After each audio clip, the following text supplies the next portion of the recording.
పోలవరం నిర్వాసితులకు ఒకటే చెప్తున్నాను, జంగారెడ్డిగూడెం మండలం నుంచి, జంగారెడ్డిగూడెం సెంటర్ నుంచి మేము మీకు అండగా ఉంటాం. అండగా ఉండటం అంటే కూడా మీ జీవితాలని రాష్ట్ర ప్రయోజనాల కోసం, జాతి ప్రయోజనాల కోసం త్యాగం చేశారు కాబట్టి గతంలో మీరు ఎలాంటి జీవితం ఉండేదో దానికంటే మెరుగైన జీవితం ఇవ్వడానికి జనసేన పార్టీ సంసిద్ధంగా ఉంది. అదే నేను మేనిఫెస్టోలో పెట్టబోతున్నాను.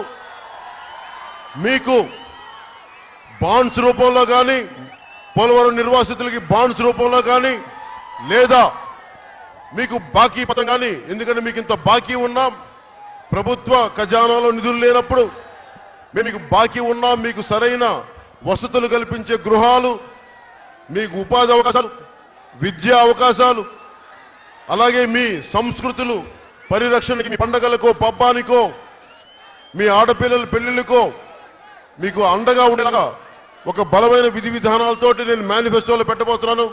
ఇంకా మిగతా మేనిఫెస్టోలో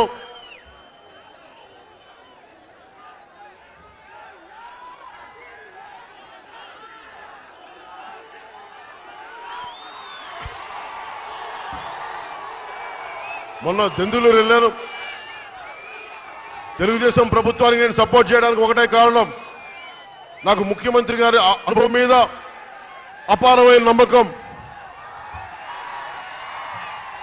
అంటే సరదాగా సపోర్ట్ చేసింది తెలుగుదేశం పార్టీ నాయకులకి, ముఖ్యమంత్రి చంద్రబాబు గారికి.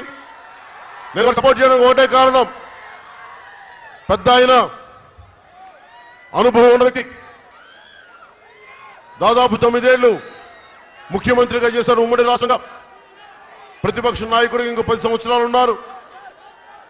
అలాంటి వ్యక్తికి పాదయాత్రలన్నీ రాష్ట్రం అంతా తిరిగితే చాలా మంది తెలుగుదేశం పార్టీ యువత నా దగ్గరికి వచ్చి, అన్న మాకు సపోర్ట్ చెయ్యంటే, సపోర్ట్ చేస్తే మన బుట్రాయిగూడెం, మన చింతలపూడి, మన పోలవరం ఈ మండలాలు ఒక్క ఓట్లోనే 3,89,000 తెలుగుదేశం పార్టీ ఎంపీ మాగంటి గారికి పడ్డాయి. అదే మన బుట్రాయిగూడెం, మన జంగారెడ్డిగూడెం కానీ బుట్రాయిగూడెం కానీ మన మండలాలు 3 లక్షలు కానీ రాకపోతే వాళ్ళు ఎంపీగా గెలిచేవాళ్ళు కాదు. ఈ రోజున మన సమస్యలు పట్టించుకున్న పాపాను పోలేదు, ఒక్కళ్ళు అడగడానికి లేదు. ఏదనంటే మన జంగారెడ్డి హాల్ని, మన జంగారెడ్డి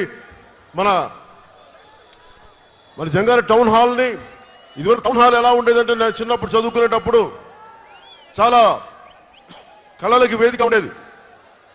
నాకు యువత చెప్తా ఉన్నారు, మన జంగారెడ్డిగూడెం నుంచి మన Jangareddy town hall, Jangareddygudem town hall అది పేకాట క్లబ్గా మారింది, జూదాని క్లబ్గా మారింది అని చెప్తా ఉన్నారు. ఒకప్పుడు టౌన్ హాల్ అంటే ఊరి పెద్దలందరూ కలిసి అక్కడ కూర్చొని మనకేం సమస్యలు ఉన్నాయి, లేదంటే మనకి ఎర్ర కాలంలో ఒక 800 ఎకరాలు ఒక ఆక్వా డక్ట్ కావాలి అని పెద్దలు కరాటం కృష్ణ గారు చేసినట్టుగా ఆయన ముందు తీసుకున్న ఆక్వా డక్ట్, అలాంటి కూర్చొని చాలా ప్రజలకు అవసరమైన విషయాలు మాట్లాడుతున్న వాళ్ళు టౌన్ హాల్లో కూర్చొని. అలాంటి టౌన్ హాల్ ఈ రోజున జూద గృహంగా మారిపోయిందని చెప్పి జంగారెడ్డిగూడెం యువత చెప్తా ఉంటే నాకు చాలా బాధ కలిగించింది. ముఖ్యమంత్రి గారిని ఎన్నుకుంది మీరు బలమైన పరిపాలన ఇస్తారని చెప్పి, కానీ తెలుగుదేశం నాయకులు జంగారెడ్డిగూడెం టౌన్ హాల్ని